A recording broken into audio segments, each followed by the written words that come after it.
Amanda, Hi, Betsy. would you like to sit down with me? Yeah, thanks. Sure. How's it going? Oh, fine, great, thank you. Yeah. Yeah. How's it really going? I'm kind of tired, actually. Yeah. Yeah. I think it's the hour of sleep that we lost. Sure. It's a terrible idea. I agree. And then it's also, there's work and then there's family and it's kind of a lot sometimes. Yeah. It could be exhausting, right? Yeah. Would you like some tea? Yeah. Which mug would you like? We have Star Wars, cats, this cute little handmade one. What do you think? I think I'd like the little one. Okay, sure. What kind of tea would you like today? We have Earl Grey, chai. I'm having cardamom cinnamon. It's really good. British breakfast, could I have jasmine. this Earl Grey or vanilla? Sure. Yeah. Okay, thanks. Okay. So.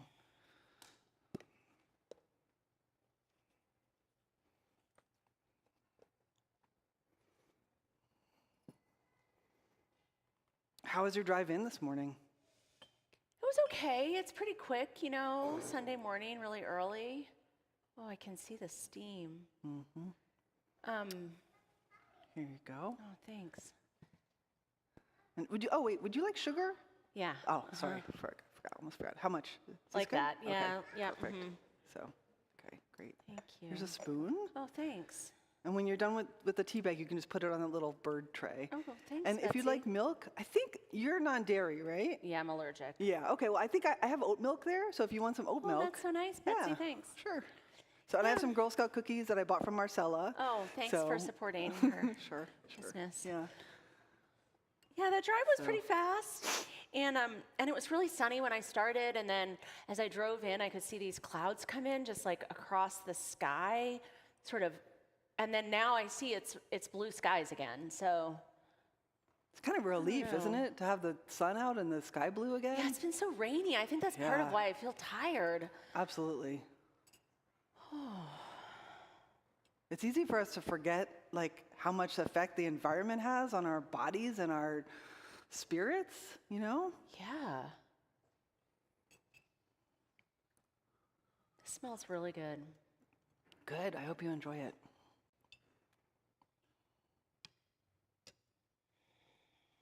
Just take your time.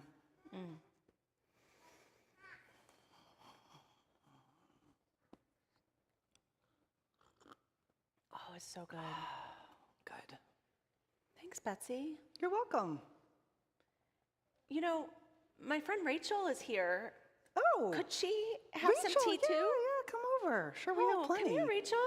Here. Yeah, why don't, yeah. Yeah, Could sit right down with Betsy. She has tea. yeah. Love tea. Good, good. Okay, first, which cup would you like, Star Wars or the cats? Oh, kitties. Okay. Do you have a cat? Not anymore, but I love Oh, kitties. Okay, cool. All right. So I think I remember you wanted decaf, right?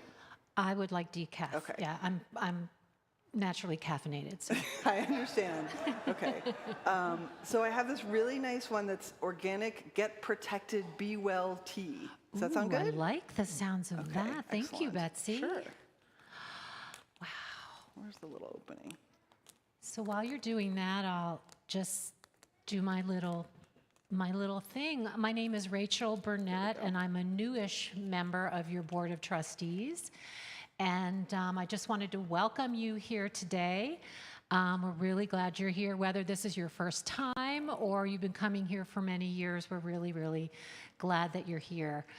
At UUCA, we invite people, what we say is we invite people to come for community, to find inspiration, and to live with purpose. And I have to say that I am so fortunate to have all three of those things in abundance since I started coming here: community, inspiration, and purpose. And I'm very grateful for that, and I wish that for you too. So welcome. We're glad you're here. Would you like sugar or honey? I would like sugar, and can I have a cookie? Oh, of course, yes. We have It's okay to have a cookie in the pews? absolutely. Is that okay, Rev Amanda? for today. Okay. Yeah. Yes. Do-si-dos, trefoils, take your pick. Wow. I'm going to do the board welcome more often.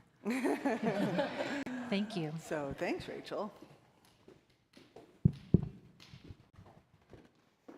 Got it. You have your hands full of cookie. No, I got it. I got it. We got it. Teamwork. Teamwork makes the dream work. This morning, we are exploring our service through the source text of a book called A Psalm for the Wild Built by Becky Chambers, and its sequel, A Prayer for the Crown Shy. You'll hear more about these books and the world that they build over the course of the service. One of the two characters within the book, Sibling Dex, is a tea monk, a ministry that holds the opportunity to sit and be present with tea. And so we begin this morning with our tea ministry to each other, and I hope to all of you. I'm Amanda Poppy. My pronouns are she, her, hers, and I'm senior minister here and privileged to be serving this morning on the chancel with Betsy Rosenblatt-Russo, whose pronouns are she and they, as our worship associate. I am so glad to be with all of you, and so I invite you as you turn to each other this morning or as you comment online, those of you who are watching from home, I invite you to share not just great thanks, fine. I invite you to share how you really are this morning.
There we go.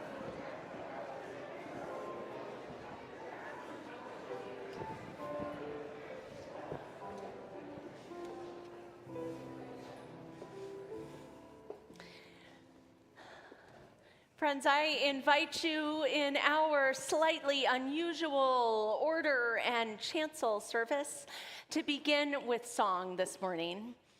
I invite you to rise in body or in spirit for hymn 1008 in your teal hymnal.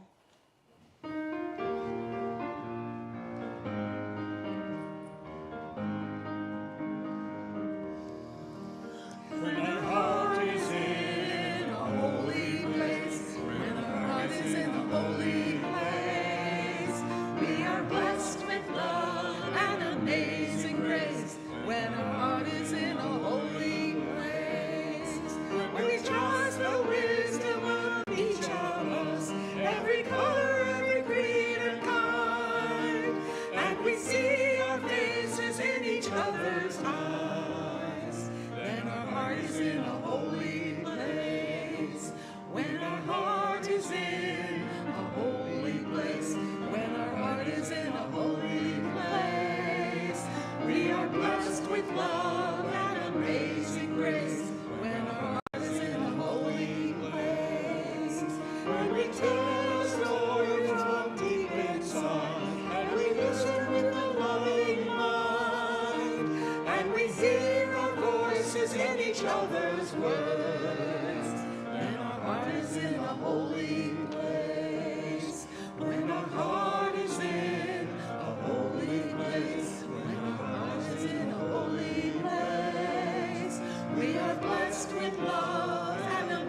amazing grace, when our heart is in a holy place. When we share the silence of sacred space, and the God of our hearts stirs within, and we feel the power of each other's faith, then our heart is in a holy place. When our heart is in a holy place, when our heart is in a holy place, we are blessed with love and amazing grace. When our heart is in a holy place, when our heart is in a holy place.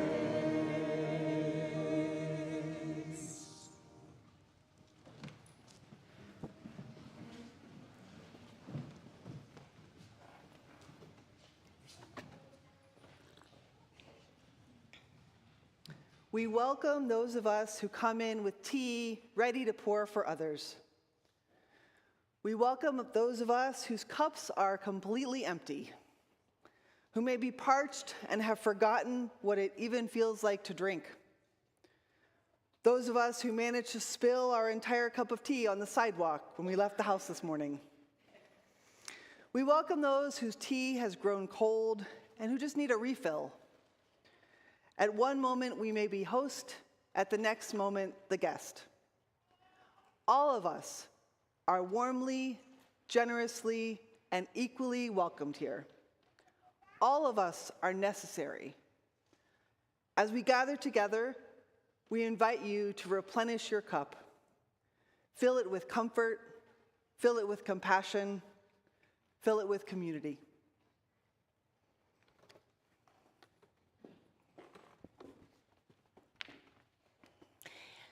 Each week here at UUCA, we light a candle of compassion in which we hold in our hearts all those who are experiencing violence, tragedy, grief, and loneliness.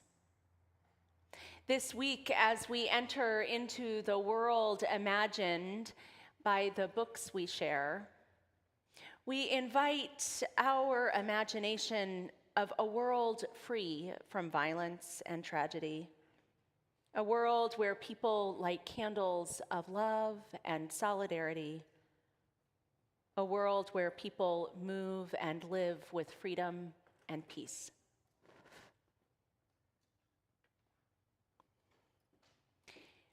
I invite you now to join in our chalice lighting words found in your order of service. We gather together as a community of memory and hope to celebrate life and its infinite possibilities for love. We light this chalice as a symbol of the light within every human heart. May our individual sparks meet and merge, bringing both light and warmth to the world. Thank you.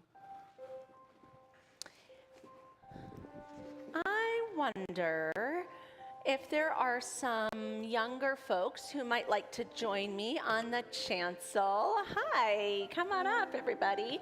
Oh, you've brought your cat with you. Very nice. Is it soft? Yes, excellent. Ooh, and a teddy bear, also, I suspect, soft.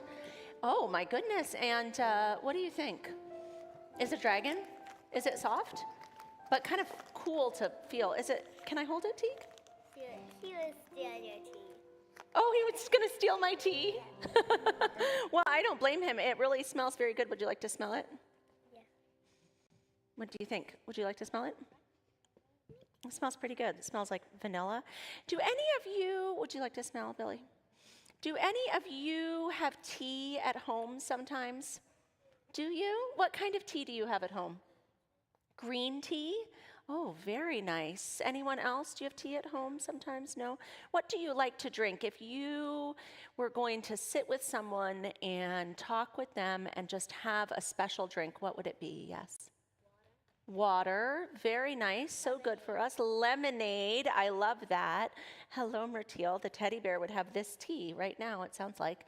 What else? Who else? What would you pick to have as a special drink if you were sitting with someone? You would have tea, Myrtil? What would you have? Orange juice, very nice. Yes? Lemon tea, very specific, yes? Yes? What about milk? Milk is a great idea. Apple juice. Apple juice, these all sound wonderful. Pink lemonade, excellent. Oh, I can imagine a whole table set with all of these different drinks, whatever drink you like best, milk and orange juice and lemonade and pink lemonade, which is distinctly different, and lemon tea, and all of the different kinds of things that we like to drink. I like to drink special drinks with a friend, especially if maybe I'm having a hard day and I need just a little extra care and love. I like to sit with someone and have a drink of tea or of water or of lemonade with them, maybe with a teddy bear along. And we thought that you might like to do that too. And originally I thought we should pass out tea bags, but I was told that it was possible that children liked hot cocoa better. So here's the deal. We have, I hope, enough hot cocoa packets for everyone. We're a couple short, so okay. So maybe if you are with a sibling, I might ask, you can share, phenomenal. So here's the deal. I'm going to give these to you to open later at home, not during your RE classes, because that would be a disaster and I don't think the teachers would appreciate me very much. But when you open them and drink them later today, you need to do it with a family member or a friend or a very special teddy bear or something like that. It's heavy, you said? With what? With a sibling, that would be just right, yes. So I'm gonna hand, some of these are, do I have anyone who's dairy free here like me? Anybody can't have dairy? It's gonna taste just, no, it's gonna be good. No, I promise, I've had it, it's good. You can't have dairy. Oh, well, good, then let's trade. There we go. Oh, here, I'll take the dairy free one. Okay, all right. I really do think it tastes fine. Okay, I'm gonna pass these around here, down here. And as we send you on your way to your classes, I hope that you find a time, would you like one, to share hot cocoa or a special drink with a friend. What do you think? Can I give one to you? You wanna give that to your parents, maybe? Yeah. You're very welcome. Later today, and maybe share a little bit of how you are. Can I keep this teddy bear with me? Thanks. Thanks, Teague. Let's send our children to their classes this morning as we sing our children's blessing in your order of service.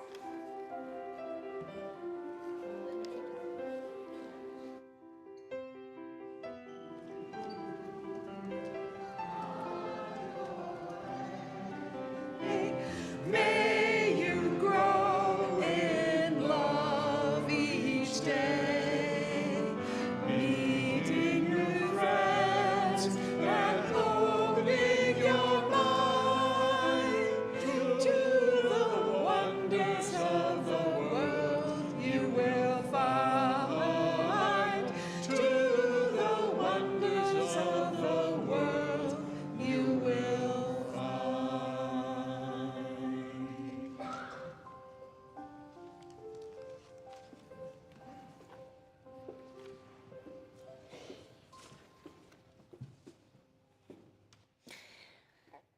I invite you to take a breath and settle into the space as we enter into our time of prayer and meditation. As we imagine a world of connection and care, a world in which we honor and love the traditions that we share and the ones that our neighbors share, I offer this prayer for Ramadan. Ramadan begins tomorrow, celebrated by Muslims around the world, here in Arlington, and in our own Unitarian Universalist family. This prayer, titled Ramadan Home, is by the Reverend Summer El-Bayati, a Unitarian Universalist minister and Muslim. Her words. Ramadan, you bathe me in your moonlight as I kiss the ground in gratitude for you. The neighborhood is still. The dreamers lost in the movies in their minds have no knowledge of the dawn, of the sliver of light that gazes toward us, reminding us that hope resides in prayer.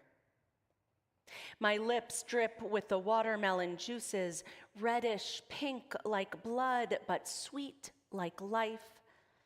Thirst suppressed for the moment as my desert parched lips cracked from giving up, letting go of desire, of need, over and over again each day, tastes the momentary, moistening miracle provided by you. And each bite tantalizes my tongue while the fragrance of date palms tickle my nose, and fronds awaken yearnings once again. And I and you, beloved, I and you become one. It is as if the breath of cardamom whispers the name we long to know. Allahu, Allahu, Allahu. And my body returns, my heart remembers, and Ramadan, never forgotten, entices me back to love, and I am home once again. May it be so. Amen. Amen.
UUCA is a congregation that gives.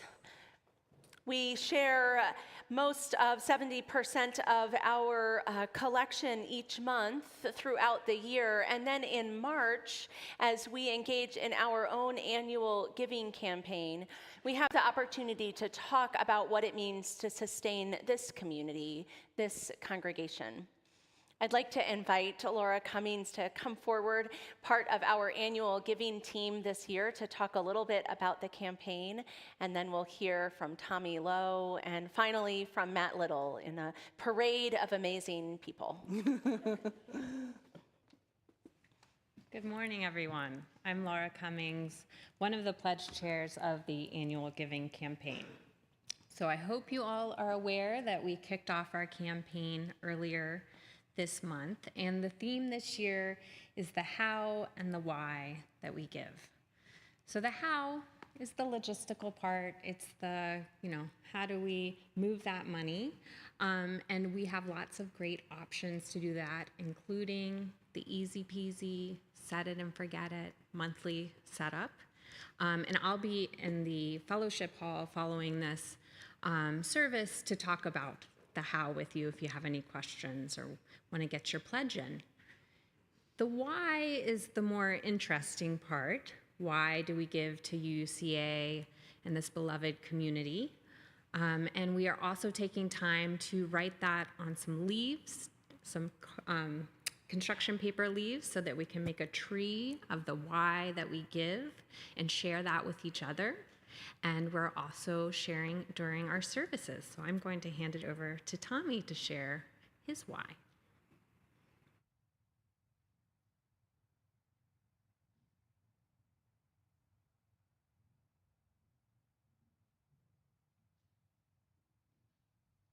Morning.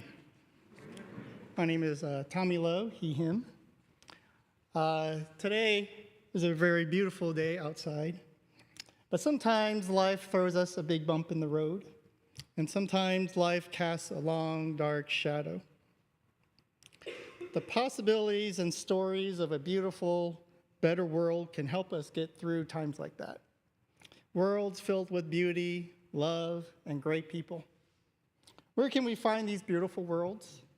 In the past, I would find them in TV shows and movies like Star Wars. Others may find these beautiful worlds in books, art, music. But beautiful worlds don't just exist in our imagination. Beautiful worlds exist in the real world too.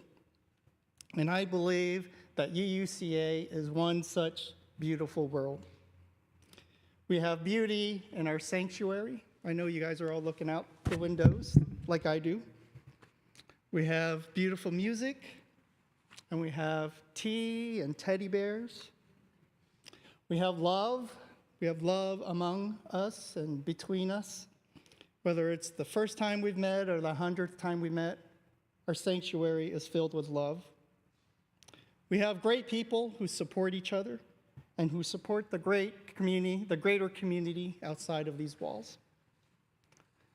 But this beautiful world, it is not free. It requires our time, it requires our talent, and it requires our treasure.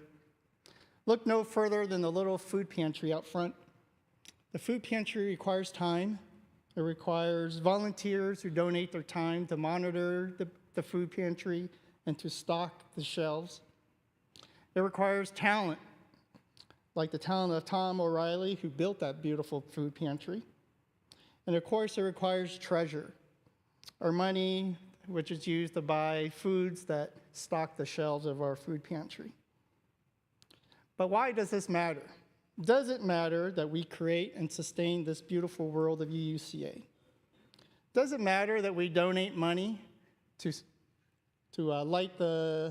pay the electric bills and to maintain our wonderful staff? I'd like to think it matters a great deal, because not only does UUCA work to create a more beautiful world and a more just world, we are also a beacon of hope for people inside of our community and also outside of our community. Thanks to the food pantry, some hungry child gets to eat tonight. And perhaps that child will look at our building and think about the beautiful world that lies within it. Thank you.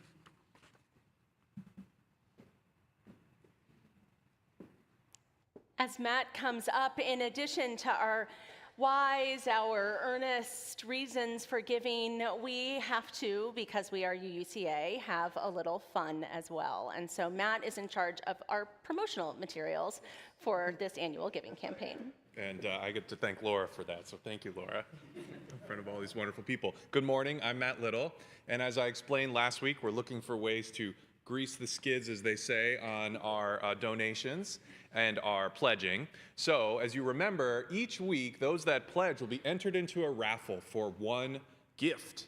And last week, we had a lovely first edition version of To Bear Witness, which was a photo history of the UU contribution to the march from Montgomery to Selma. That was fantastic. And that went to Bob and Joyce Love. So congratulations to Bob and Joyce. Yes.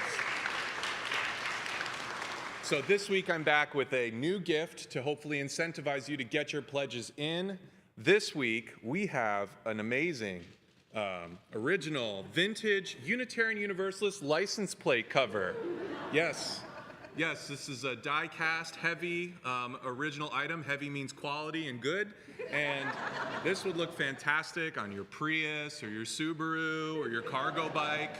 And it would show the world your commitment to this wonderful community of Unitarian Universalism. It says Unitarian Universalist, and then it's got a chalice down here in the corner. So I hope this incentivizes you to get that pledge in. We'll have it in the back with Laura so we can consider this wonderful gift. Thank you very much.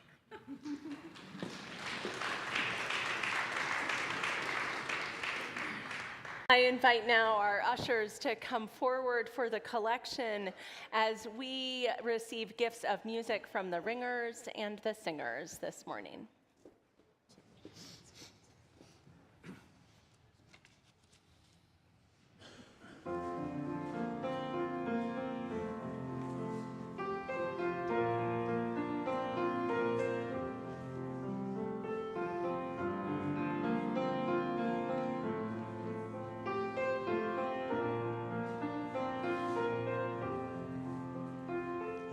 Circle round for freedom, circle round for peace, for all of us in prison, circle for release,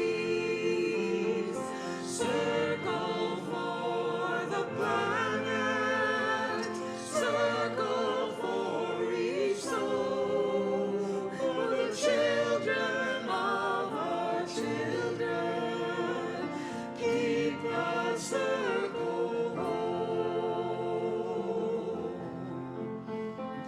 Freedom for our family, freedom for every race and creed, freedom for all humanity, may all hearts be free, may all hearts be free. Circle round for freedom, circle round for peace, for all of us in prison, circle for release, circle for the planet, circle for each soul, for the children of our children, keep the circle whole. Peace in our homes and cities, peace over all lands and nations, peace with our friends and enemies, may we all know peace.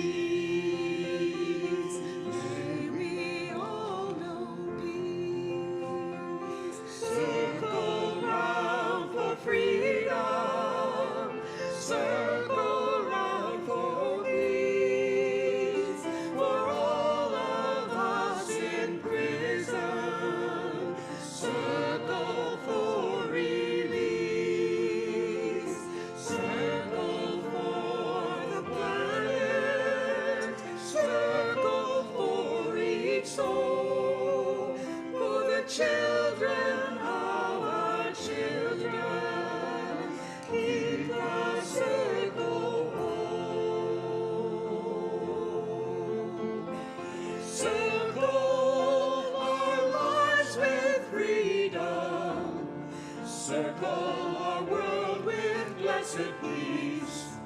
Circle each body, mind and soul, make our universe whole.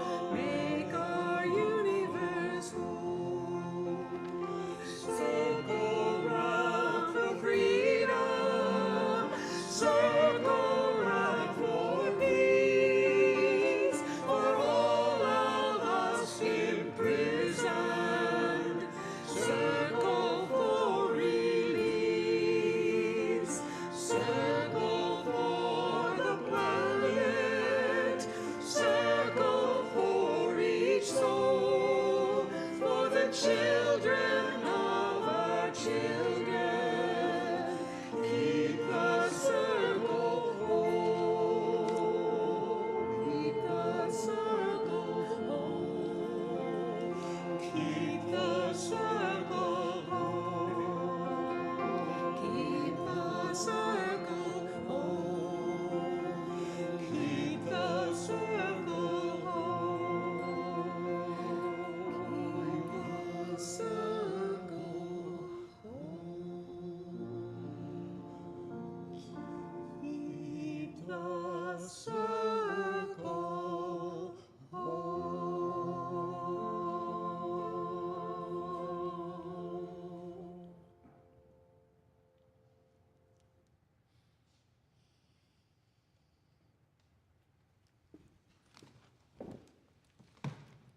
As the ushers bring forward the collection, I invite you to join me in blessing all the gifts received this morning. The words are found in your order of service. We bless and receive these gifts, opening our hearts to true generosity. Let us be grateful when we give, be it time, talent, or treasure. Let us be grateful for our needs and the experience of vulnerability. Let us be grateful for those who share their gifts to nurture this congregation. Thank you. Thank you. Do you want to just look on mine? Got it, right?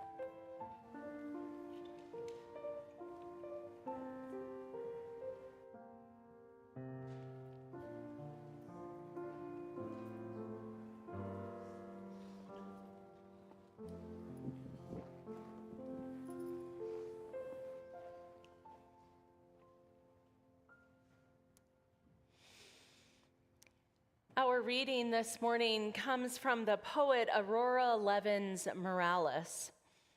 Morales describes herself as bi-everything, biracial, bisexual, binational,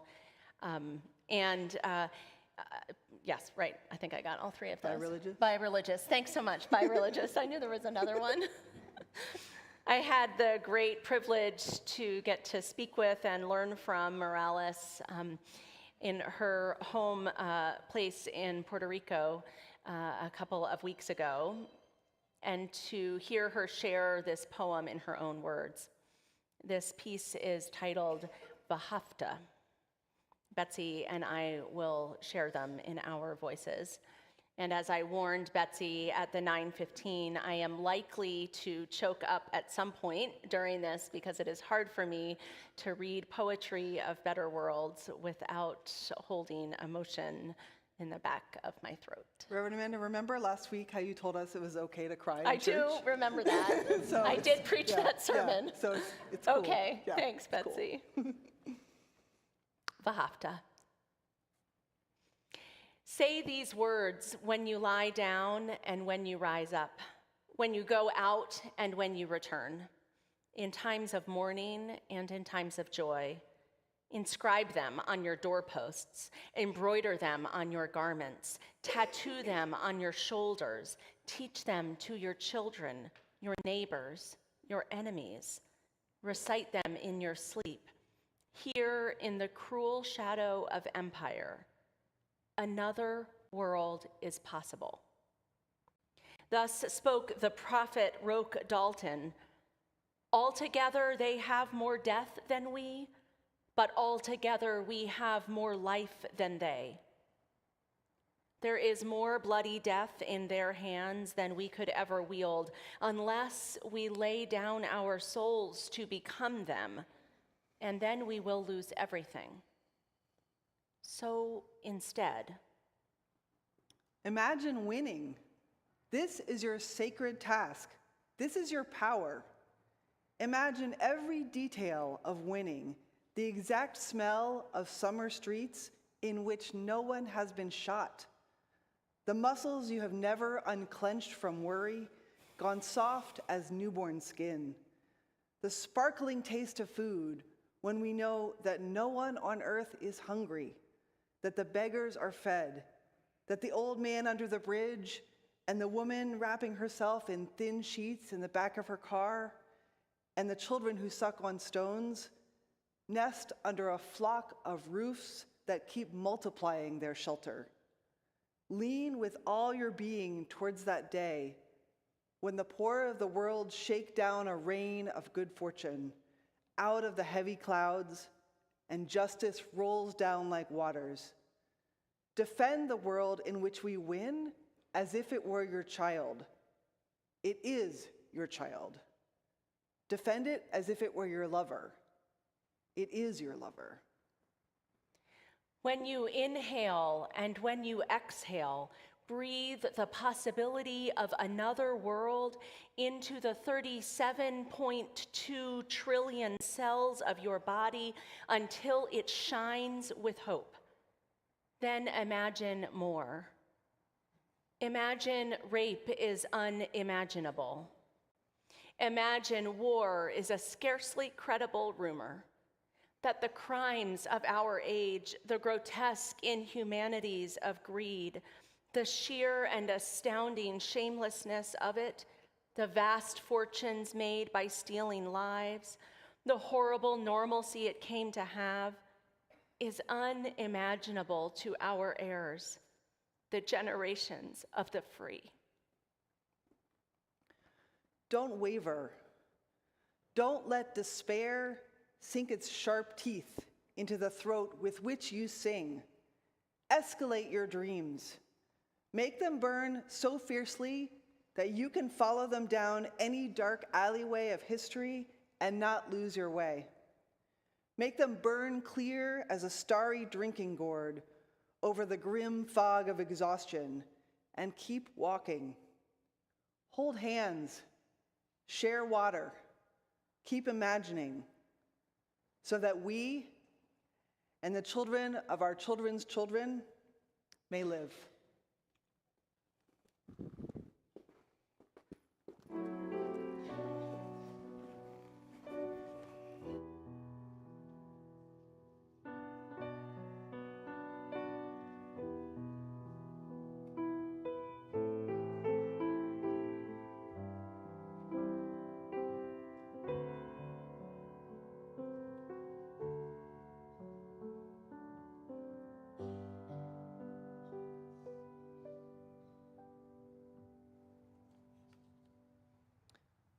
What if the world got better? We're not talking about waving a magic wand where all our problems vanish into thin air, like we're living in a Disney movie, but without the villains. Sometimes that sounds tempting, but maybe also boring and not very practical. Rather, we are imagining a world where we don't feel like society is in a free fall toward disaster. And more importantly, where we as individuals don't feel like we're constantly gazing into the abyss, trying desperately to hold on to something so we don't tumble in. Reverend Amanda and I were inspired to envision such a world when we read the Monk and Robot books by Becky Chambers. The main characters in the first book, A Psalm for the Wild-Built, are sibling Dex, who is a tea monk, and Mosscap, who is a robot. Sibling Dex peddles a custom-made, self-contained tea cart and living space around the country where they live, and sets up a table when they get to town, providing a warm drink and a listening ear to anyone who visits. One day, sibling Dex encounters Mosscap, a robot. In this society, generations before, robots rebelled against the tasks they were made to perform and have been living in the wild ever since. Humans keep a respectful distance and have learned to rely on themselves rather than artificial intelligence. Moscap and sibling Dex are the first robot and human to meet since its revolution went down. Not surprisingly, they are not what each other expected. As Moscap marvels at the food sibling Dex cooks on their camp stove, the way sibling Dex apologizes to an insect that's biting them after they smush it, and how a folding chair works, the two begin to learn about each other. There's just so much here to experience. I keep getting distracted. I wouldn't have guessed that robots got distracted. Why not? Well, can't you, I don't know, run programs in the background or something? Moscap's eyes adjusted their focus. You understand how resource-heavy consciousness is, yes? No, I can't do that any more than you can. But we're getting off track. To the point, I was sent here to answer the following question. What do humans need? Dex blinked. That's a question with a million answers. No doubt. And I obviously cannot ascertain any of those answers by talking to one individual alone. You can't expect to talk to every person in Panga. Moscap laughed. No, of course not. But I will take this question throughout Panga until I am satisfied that I have answer enough. How will you know when you're satisfied? The robot cocked its rectangular head at Dex. How do you know when you're satisfied? Dex stared for a moment, then set down their plate on the ground. What do humans need is an unanswerable question. That changes from person to person, minute to minute. We can't predict our needs beyond the base things we require to survive. What do we need besides the base things we require to survive? As sibling Dex tells Moscap, that's a question with a million answers. Even for each of us on a daily basis, we're always making choices based on our perceptions of what we need. Do we need to push ourselves harder to be able to feel good about something we accomplished physically or intellectually? Do we need to call or text a friend because we've missed them or because we're wondering if they're okay? Do we need to spend an hour looking out the window at birds and squirrels? There's not a right or wrong answer. But even the process of asking ourselves the questions can be exhausting. In a society that's so focused on productivity and success, even asking ourselves the question, do I need a break? And answering, yes, can be countercultural and a little scary. In Panga, the world where sibling Dex and Moscap live, society is oriented around sufficiency and balance. After the exodus of the robots, humans were reminded that they were not the only beings on the planet, and that their desires and needs were not paramount. Collectively, they made a choice, deciding to respect the liberation of the machines, which led to a much greater awareness of and respect for all beings and their needs. Half the planet was set aside for the exclusive use of non-humans, although even that seemed a little inadequate to sibling Dex, considering the multitude of creatures and robots, besides humans, who share the planet. The people of Panga have come to the very wise conclusion, which many of us have yet to reach, that just because humans have figured out how to make life extremely complicated does not mean we are the most important beings or the only ones whose happiness matters. Human achievement does not equal inherent superiority. Moscap tells sibling Dex, we don't have to fall into the same category to be of the same value. As a result, sibling Dex takes into account the good of the wider community and ecosystem whenever they make a decision. They still have plenty of opportunities to make their own choices about where they travel, who they spend time with, when they take a break, but they understand that the effects that their individual choices have make a difference to the whole. Wherever they go, they observe people in towns and villages who've made the most of the resources around them, trying to reuse and recycle and work with what they have, work with nature instead of against it as they build houses and communal spaces. Since the robot revolution, humans don't take machines for granted. Dex uses a pocket computer that sounds strikingly similar to an iPhone except for they never have to upgrade. It's, quote, a reliable device built to last a lifetime, as all computers were. Doesn't that sound nice? Sibling Dex explains that in their culture, no object should be treated as disposable. The prevailing religion in Penga includes several gods who are connected with the different elements of our existence.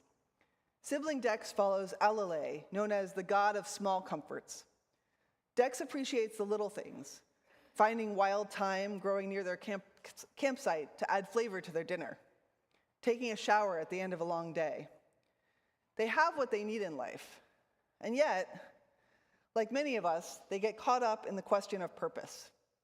Before they were a tea monk, Sibling Dex was a gardening monk. One day they just decided to trade in their trowel and seeds for tea and honey. They had to start over and learn something new. Now, as they travel with Mosscap, they're beginning to wonder if being a tea monk is enough. The robot doesn't have any answers for its friend, but Mosscap is more than willing to walk alongside Sibling Dex as they seek the answers they need.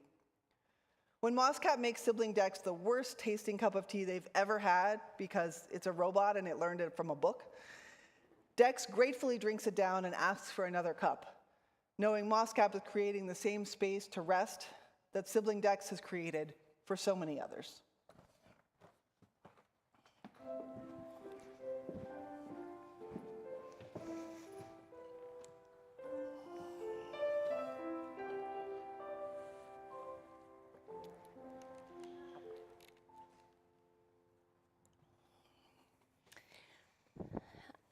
I think that it was on Facebook through a post of mine that Betsy and I first discovered that we shared a passion for these particular books.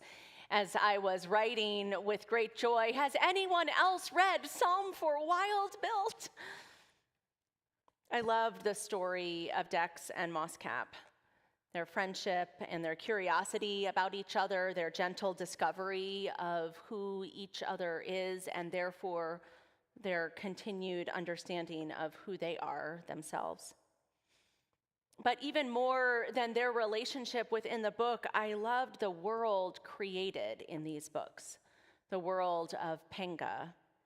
And I was not the only one. These particular books by Becky Chambers became popular within a subset of Unitarian Universalist ministers, so much so that we scheduled impromptu book clubs over Zoom to talk about them because we just couldn't go another minute without describing the book that felt like a warm hug, direct quote from several of my colleagues. Those book clubs, of course, gathered with no agenda, no expectations, and a cup of tea. So I have been thinking about how these books, this world, is a Unitarian Universalist story, or could be understood as one. How is this a story about ministry? Of course, there is the obvious. Sibling Dex holds a tea monk ministry, one of simply being present to each other. When you come to see a tea monk, there's no expectation that the monk will solve your problems or tell you how to fix things. Instead, the monk will listen and make you some tea and be present. And that's all. Sibling Dex holds this ministry with great care, understanding the value of simply being present to each other. Then, too, there is the thread that runs through the books, resisting productivity culture. As Betsy shared, Dex is searching for their own purpose, and even as they consider tea monk ministry or other ways to serve the people of Penga and the other beings in the world, Mosscap reminds Sibling Dex that you don't actually have to have any purpose at all beyond being. Mosscap tells the stories of some of the robots who live in the wild and who choose to spend their lives staring at ferns for hours on end, simply contemplating the wondrous nature of plant life. Panga, too, is built on values that we find beautiful, that I do, I think Unitarian Universalists do. The inherent worth of every person and indeed every being in the world is a given.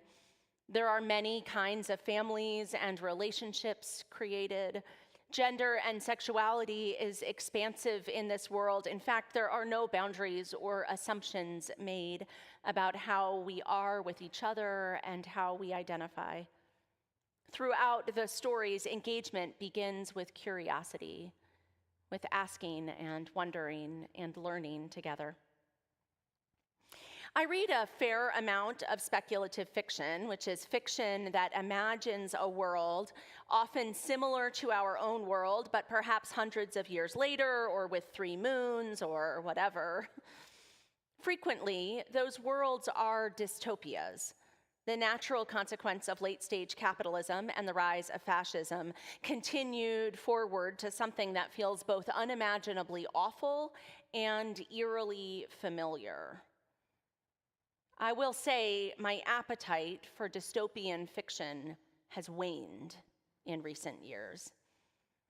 But Becky Chambers, the author of these books, imagines both here and in other series that she has written, she imagines something different.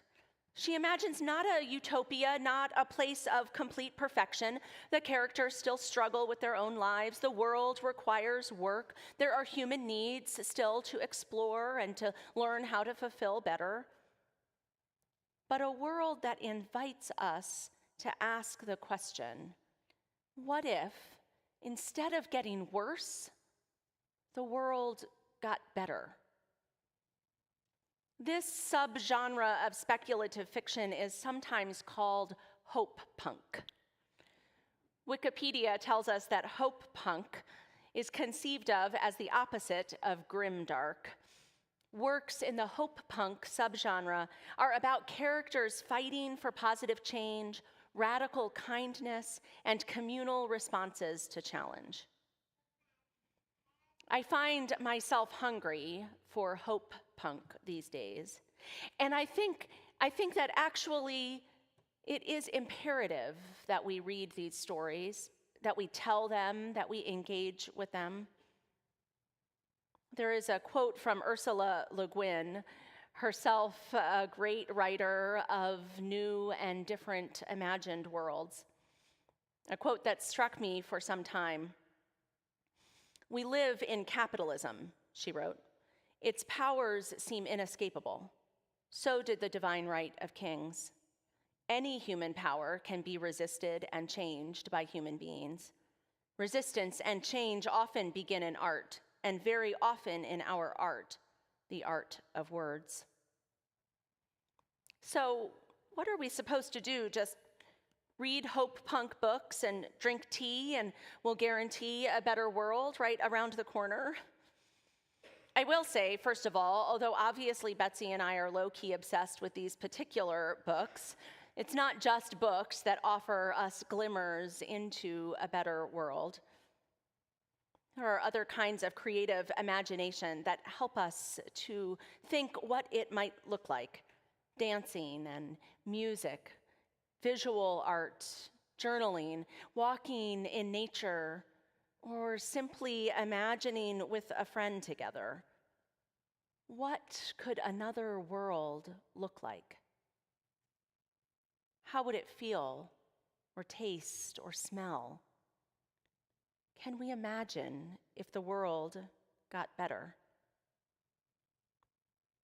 I think that these stories are vital because part of the way that we are kept on the path, not to something better, but to something worse, part of the way we are kept on that path is by forgetting our power collectively to make change, even forgetting that change is possible.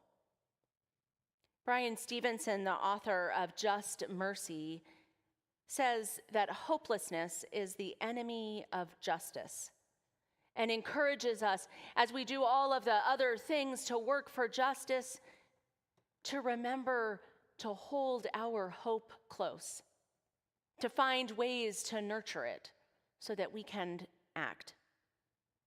Aurora Levins Morales, during the time I had with her a couple of weeks ago, told those of us gathered together with her to guard our hope, that we would need our hope to be able to move forward. Perhaps, like me, you have been looking around the country and around the world these past months, this past week even, and feeling scared or disheartened, maybe even feeling hopeless. You are going to hear, I am sure, in the weeks and months to come, about organizing needs and ways to show up, about postcards to write and protests to attend, and voter mobilization efforts to make sure as many people as possible have their voices heard. But to even think about saying yes to that, we have to hold the hope that another world is possible. That when faced with choices, we can choose to make it better. The people of Penga faced that choice many generations before the book even begins, when the robots came to their own consciousness and asked for liberation, when they revolted. The people of Penga in that time chose the path of collective liberation, chose not to fight the robots, but instead to give them the wild and to learn a new way of being. They made choices for connection and relationship, for presence and joy, for the power of tea and companionship and small comforts. And so too can we. So I read Hope Punk, and I wander through the woods and look at herons' nests with a friend. I go to middle school theater productions, all so that I can believe that something else is possible, that we could make better choices together, that the world might get better, so that I can believe what we sing at church. There is more love somewhere. I invite you now to rise in body or in spirit and to sing with us hymn number 95. But friends, I don't know that you need your hymnals. We're going to sing for more love and more hope, for more peace and more joy somewhere.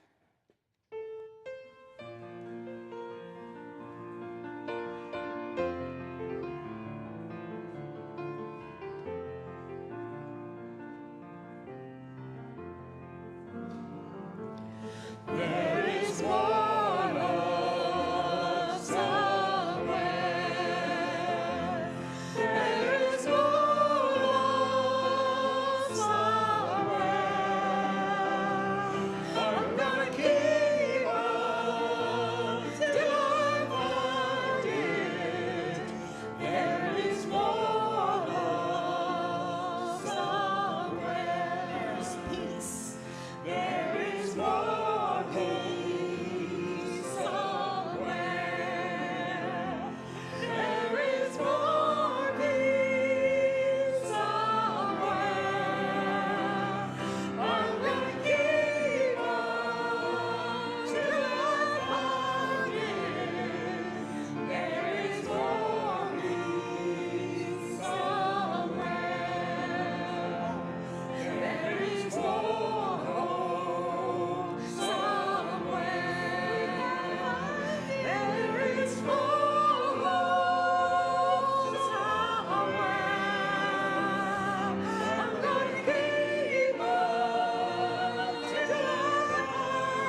you're reading.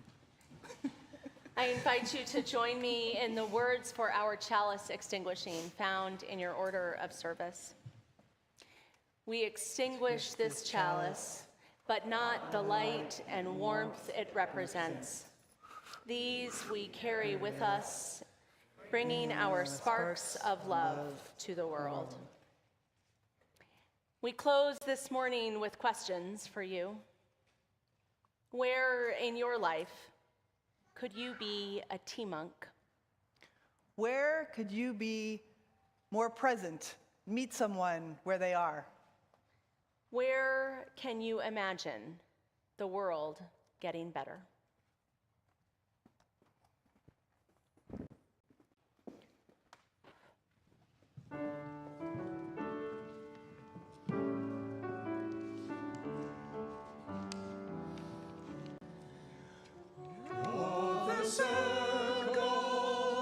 Draw the circle wide. Draw the circle wide. No one stands alone, we stand side by side. Draw the circle wide. Draw the circle wide.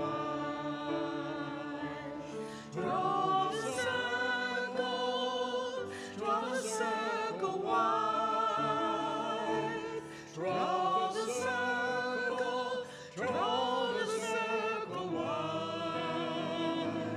No one stands alone, we stand side by side.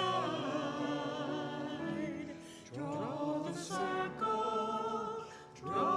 the circle wide.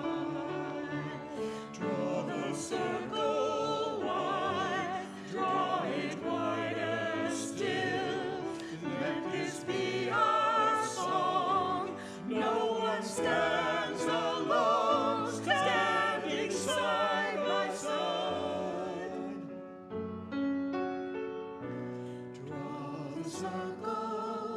Draw the circle wide. Draw the circle wide. Draw it wider still. Let this be our song. No one stands alone, standing side by side. Draw the circle wide. Draw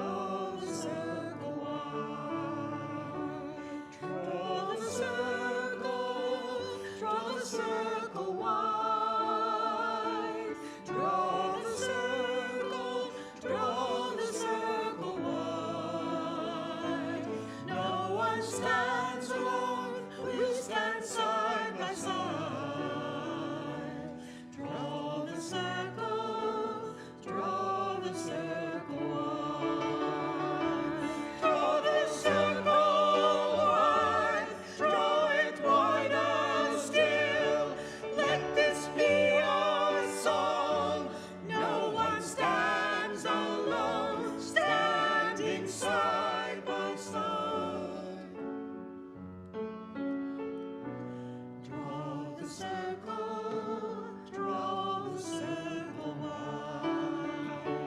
Draw the circle wide. Draw it wider still. Let this be our song. No one stands alone, standing side by side. Draw